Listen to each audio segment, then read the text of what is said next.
but we start with this take from Sal Licata, who was on his new podcast with John Jastrzemski, the New York Rush. They were discussing the Jets, and here's the opinion from Sal on Aaron Glenn and the New York Jets. To me, the seeds have already been planted. They've already neutered Aaron Glenn. He's not making all the decisions that he wants to. They bring in Frank Reich. He's going to be in waiting right there. Like, all, to me, the pieces are in place for where they're almost expecting, not hoping, but expecting Glenn to fail. Cards are stacked against him. And then he will, because they're not any good. They have an automatic 3 losses in week 2, 3, and 4. They're not winning those. It would take a miracle to beat one of those teams. You'd have to have catastrophic injury to one of the, like, seriously, how are they beating, even without Caleb Williams or Jared Goff, like, even without the quarterbacks, they're not beating those teams. Even without Love, they're not beating the Packers. Unless the Jets are some different team that I'm not envisioning right now, they can't beat those 3 teams. That's 3 automatic L's right there. So I would say right now, week 6 will be the last game Aaron Glenn coached. Week 6, Aaron Glenn out of a job. They have no chance against the Packers, Lions, and Bears. Nick, your thoughts? Well, let's start off with the beginning, because he was completely wrong with one simple thing. And again, I've never met Sal before. I'm sure he's a really nice guy. Everything that I've heard sounds like a really nice guy. But him saying that Aaron Glenn doesn't have any power anymore, they threw in Frank Reich to essentially replace him should the season go wrong early on. That's just not true. First off, if Aaron Glenn was worried about an assistant coach taking his job in the middle of the season, he would hire somebody else. Someone else would have been the hire. Frank Reich is someone that he trusts and has a very, very deep, respecting relationship with. Nothing to do with a potential replacement in the middle of the season. That's number one. He still has control over this coaching staff. He still has control over the decision-making, some of the key points, but it's more balanced this year. We've talked about this pretty much all offseason. Darren Muji is given more of a leash. His ability to scout players, his ability to acquire players in trades, they've been very, very smart throughout the offseason in acquiring draft picks, but then also using those picks to bring in quality talent. So solid stuff from Darren Muji, but that doesn't necessarily mean that Aaron Glenn is just powerless within his organization. That doesn't exist. That would never happen in the National Football League. The head coach still has power, even if a guy is 3-14 in his first year. The second thing that I'm going to argue with, Sal even said it. He's like, barring some unforeseen injury, how could you see them winning any game in week 2, 3, and 4 when they play the Green Bay Packers, the Detroit Lions, and, of course, the Chicago Bears? What Sal, I guess, refuses to acknowledge is the fact that Micah Parsons right now, it doesn't look like he's going to be ready for week 2. And I've said this repeatedly now for a few weeks. If you look at what the Packers were last year without Micah Parsons, I think they played 4 games without him, and they lost every single game. They looked bad in every single game. And we can sit here and say, well, they still have Jordan Love, and Jordan Love is better than Geno Smith, and their head coach is better than our head coach. So clearly they're going to beat us. But this is the same Green Bay Packers team that lost to the Cleveland Browns last season. They lost to the Browns, a really, really bad Browns team, and they could not score on them. They couldn't do anything from a competent standpoint. So to sit here and say that the Packers are an automatic loss, Jake, I know we've talked about this before, but I look at that Green Bay game as one that I think the Jets can steal. The big question is what happens in week 1? Because if you can walk into Tennessee, beat your former head coach in Robert Saleh in what is now going to be a very emotional game for the Titans with Chris Johnson now getting essentially going into the Ring of Honor, getting his number retired, all this other stuff. Just a tragic story what's going on with him. But if they can somehow find a way to win that game, there is a realistic path to getting to 2-0 to start the season because the Packers are very beatable. Now, I'm not sitting here saying that they should beat Detroit and they're going to beat Chicago and New England. That's not what I'm saying. But the Packers are a team that you can beat. And to sit here and say that week 6, a head coach is going to get fired 2 years after the Jets just went through this mistake in the first place, I have a very hard time believing that's going to happen at all. I think if they start out 0-6 or 1-5, I think they'll allow Glenn to bottom out, acquire the number 1 pick, and then get their guy at the end of the year. So in a vacuum, I understand the point Sal's making that he thinks the Jets aren't any good and Glenn's not going to be able to save his job. I think a lot of people, if that was the take, they would agree. Here's the thing. When you just say, though, that he's been neutered and use Frank Reich as the example, well, he wanted Frank Reich. That was his hire. Frank Reich had the relationship with Aaron Glenn when they were players together with the Jets. Years. The Jake Asman Show is brought to you by PrizePicks. Check out PrizePicks right now. If you're a sports fan, they have something for everyone, especially if you're one of my listeners and you're gearing up for the upcoming Jets season. For player picks on PrizePicks, you just pick a player you like and you go more or less on a few of their stats. Check out some of the numbers they have for some of your favorite Jet players: Geno Smith, Breece Hall, Garrett Wilson, Omar Cooper Jr., Kenyon Sadiq, and many more. PrizePicks should be your go-to, and check out their new offer right now. Play your first $5 and get $150 in lineups if you win. All you need to do is sign up and use that code HMA. That's PrizePicks code HMA. Download the app now or click the link in the description to download the PrizePicks app today. Now, do I think Aaron Glenn's power has been taken away from him? Yeah, I don't think he's the football czar he was when originally it was set up for Glenn to run the show and the owner of the team referred to the general manager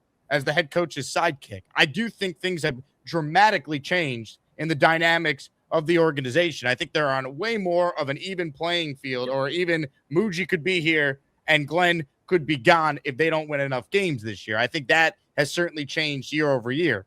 That said, I don't think it's fair to just say, well, they can't win week 2, week 3, week 4. It's still the NFL. Things happen. Like, you're not asking Aaron Glenn to make the playoffs, but you're asking him to win a game you're not supposed to. Win week 1, win one of your next 3. You're playing the Browns at home week 5, and you be 3-2. Again, I don't believe in Aaron Glenn, but for those who do, that's what he needs to do to save his job. Give us a season.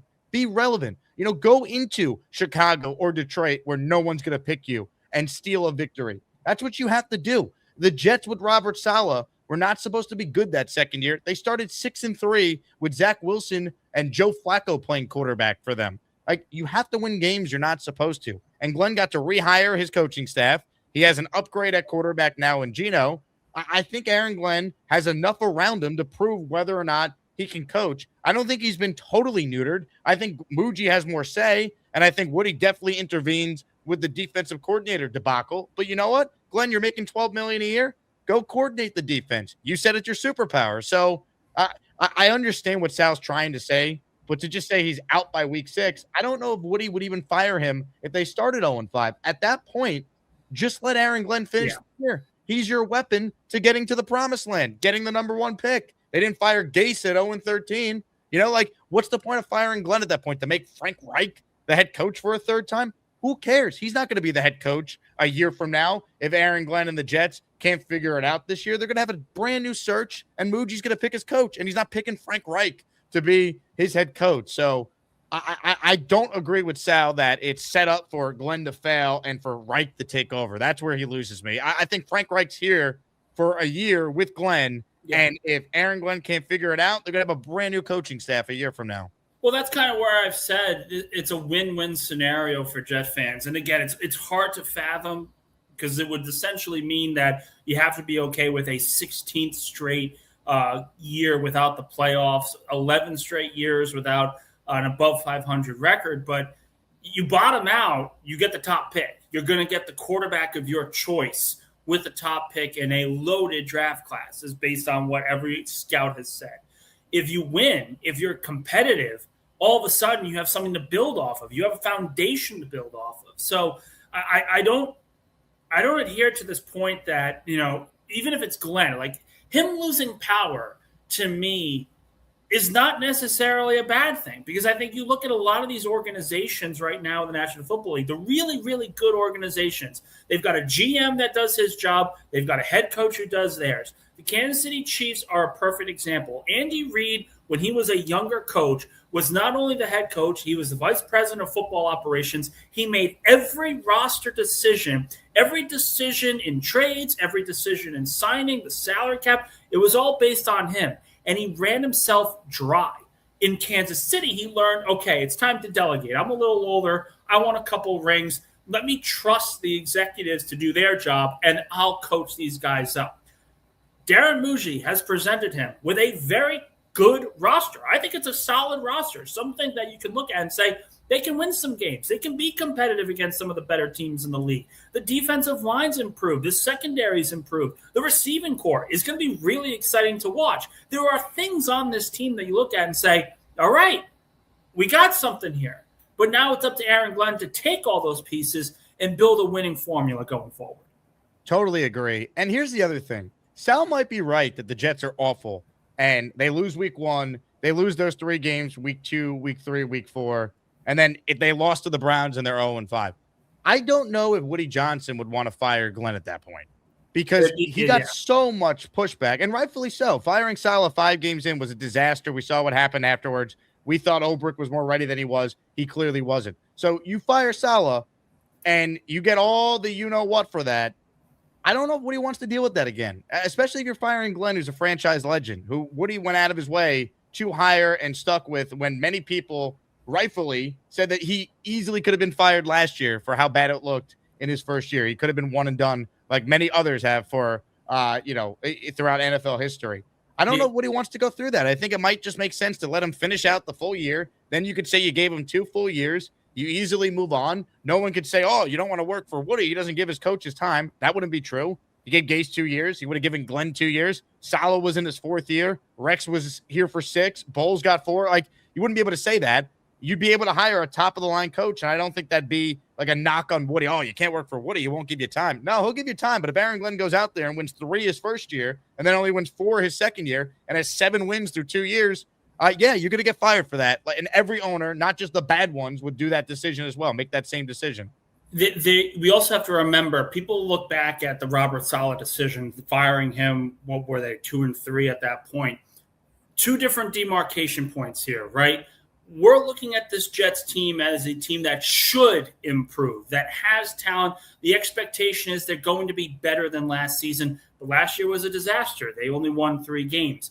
Robert Saleh won 7 games with Zach Wilson as a starting quarterback and then had a Hall of Fame quarterback that he was able to use the following year.